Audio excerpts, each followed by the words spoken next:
میرے عزیزوں، رمضان کی بہاریں آ چکی ہیں۔ کسی مہمان کے انتظار کرتے کرتے جب وہ گھر آ جاتا ہے تو خوشیاں دوبالا ہو جاتی ہیں۔ یہ اللہ تعالیٰ کا کتنا بڑا کرم و احسان ہے کہ رجب سے ہم دعا کرتے رہتے ہیں کہ اے اللہ رجب و شعبان میں برکت دے دے اور رمضان تک ہماری زندگی کو پہنچا دے، اور رب تعالیٰ نے آپ سب کی سن لیا اور رمضان آپ سب کو دے دیا۔ ورنہ آج بھی کچھ لوگوں کی موت ہوئی ہے، آج کے دن بھی کئی لوگوں کی موت ہوئی ہے، چاند دکھنے سے پہلے بھی کچھ لوگ قبرستان جا چکے ہیں۔ وجہ یہ ہے کہ وہ رجب بھی پا لیے، شعبان بھی پا لیے، مگر ان کی زندگی میں اس سال کا رمضان نہیں لکھا ہوا تھا، اور جسے رمضان مل گیا اللہ کا ایک اور احسان اس کے ساتھ ہے۔ لہٰذا اے سنی مسلمانوں، اس کی قدر کرو، اسے ہلکے میں نہ لو۔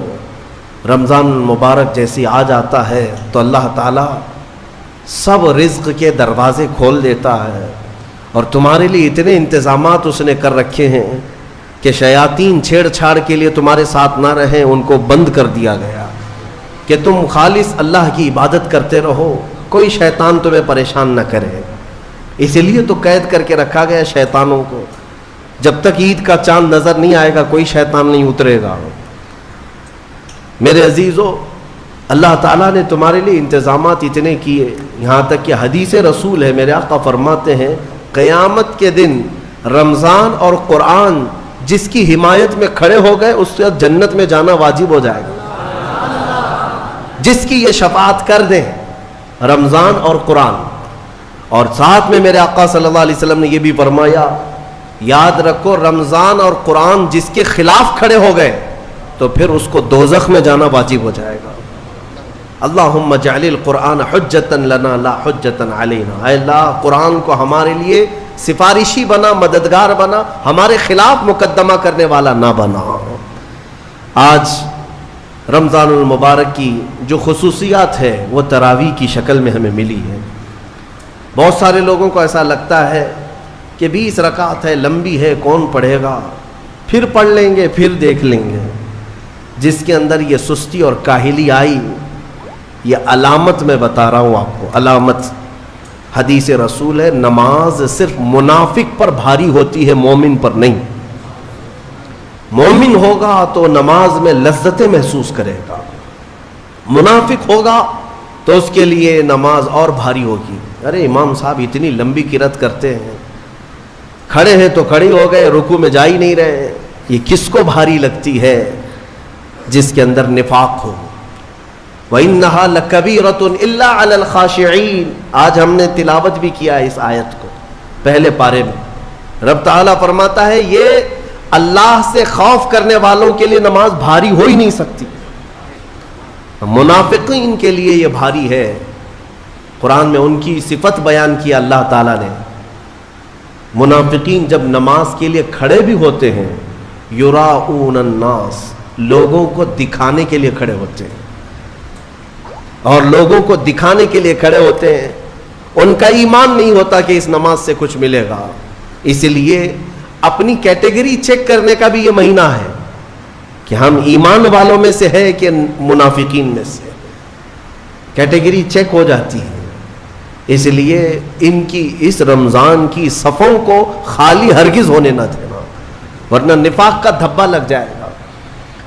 بہرحال ہم معمول کے مطابق تفسیر قرآن کو، جیسے ہر سال میری عادت ہے میں قرآن جو تلاوت کرتا ہوں اس کے کچھ گوشے آپ تک رکھنے کی کوشش کرتا ہوں۔ سورہ فاتحہ کے بعد پہلی سورہ قرآن میں سورہ بقرہ ہے۔ سورہ بقرہ سب سے بڑی سورہ ہے قرآن پاک میں، تقریباً 2.5 پارے پر مشتمل ہے، 280 کے قریب آیات ہیں، اور سورہ بقرہ کی بڑی برکتیں بھی ہیں۔ ایک روایت میں ملتا ہے کہ پورے قرآن کا جو کچھ بھی مضمون ہے اللہ نے وہ سب سورہ بقرہ میں بیان کر دیا۔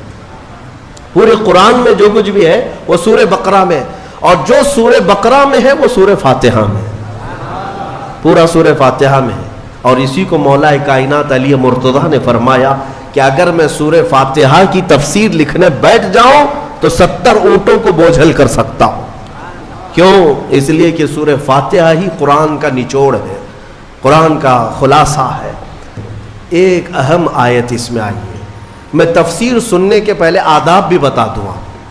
قرآن پڑھنے کے بھی آداب اور تفسیر سننے کے بھی آداب. ظاہر سی بات ہے کچھ آداب وہ ہیں جو ظاہر سے تعلق رکھتے ہیں. وضو سے ہونا چاہیے نماز قرآن پڑھنے کے لیے. لا یمسہ الا المطہرون. اس کو صرف اور صرف پاکیزہ لوگ چھوئیں گے. کس کو؟ قرآن پاک کو. تلاوت کرنے کے لیے وضو شرط ہے یا نہیں؟ چھونے کے لیے سب کو پتا ہے. ادب یہی ہے, ظاہری ادب یہ ہے کہ پاک رہے, جنوبی نہ رہے, حیض و نفاس والی عورت نہ رہے. قرآن پاک کے لیے یہ ظاہری آداب ہوئے. کچھ باطنی آداب بھی ہیں. قرآن پڑھنے کے لیے کچھ باطنی آداب بھی ہیں. تم 10 بار نہا لو, 10 بار وضو کر لو, قرآن کو ظاہری آداب کے اعتبار سے چھو تو سکتے ہو. باطنی آداب میں سب سے پہلی شرط یہ ہے قرآن پڑھنا ہو یا سننا ہو تو عشق مصطفیٰ ہونا چاہیے. ہاں, بغیر حب مصطفیٰ کے اگر قرآن پڑھے گا تو پھر گمراہی کی طرف بھی جا سکتا ہے. قرآن تو قرآن ہے. حدیث رسول کے بارے میں کہا گیا, بخاری شریف کے بارے میں, کہ بے عشق مصطفیٰ پڑھتے ہیں جو بخاری. سنا ہے نا آپ نے؟ بے عشق مصطفیٰ جو پڑھتے ہیں بخاری. آتا ہے بخار, ان کو آتی نہیں بخاری. بخار آ جائے گا لیکن بخاری نہیں آئی.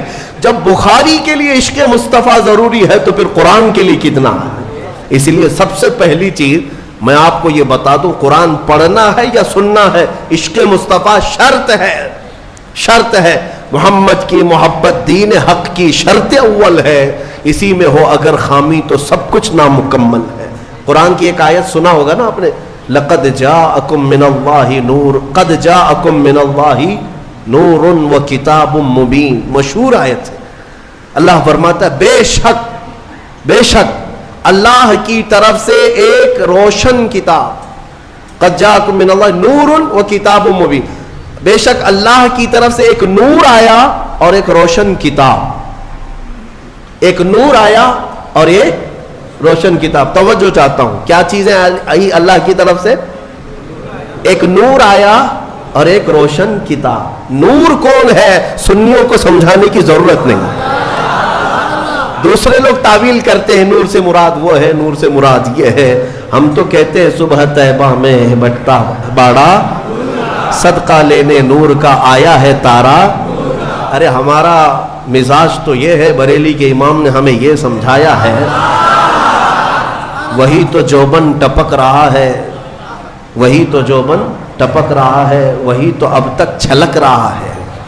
ہم نہانے میں جو گرا تھا پانی کٹورے تاروں نے بھر لیے تھے. یعنی یہ ستاروں کی جو چمک ہے نا, تم کیا سمجھتے ہو؟ سائنٹیفک اعتبار سے کہتے ہیں کہ سورج کی روشنی کھینچ کر رات کو تارے چمکتے ہیں. ہم نے سوال کیا پھر سورج کس کی روشنی کھینچتا ہے؟ سورج کس کی روشنی کھینچتا ہے؟ وہ روشنی سمجھنے کے لیے بریلی کے امام کی زبان میں پڑھنا پڑے گا.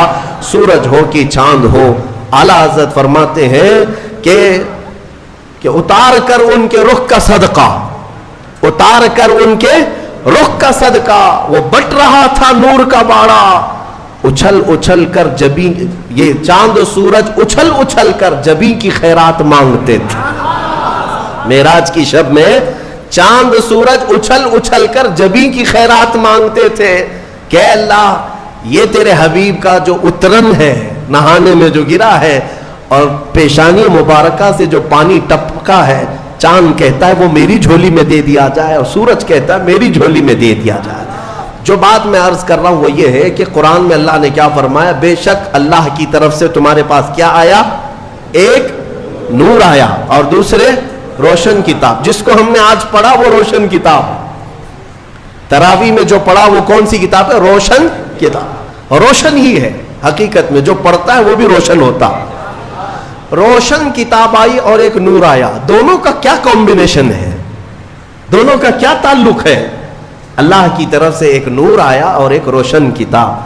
یہاں اگر ایسا ہوتا کہ بے شک اللہ کی طرف سے کتاب آئی اور ایک نور آیا, نہیں, اللہ کی طرف سے ایک نور آیا پھر روشن کتاب. پتہ یہ چلا لائٹ سب بند کر دیں اور کتاب کھولیں, کیا پڑھ پاؤ گے؟ پڑھ پاؤ گے؟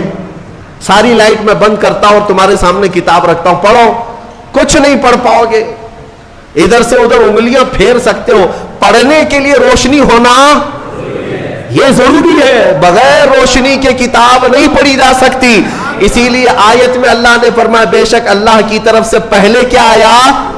نور آیا، پھر کیا آئی؟ روشن کتاب۔ اب اس روشن کتاب کے لیے یہ کرنٹ والی لائٹ نہیں، نور مصطفیٰ کی روشنی ضروری ہے۔ جب نور مصطفیٰ میں پڑھو گے تو اس کتاب سے ہدایت بھی پاؤ گے۔ الحمدللہ اہل سنت و جماعت کے حصے میں وہ ہدایت آئی کہ ہم عشق مصطفیٰ کی زبان میں قرآن پڑھتے ہیں، الحمدللہ۔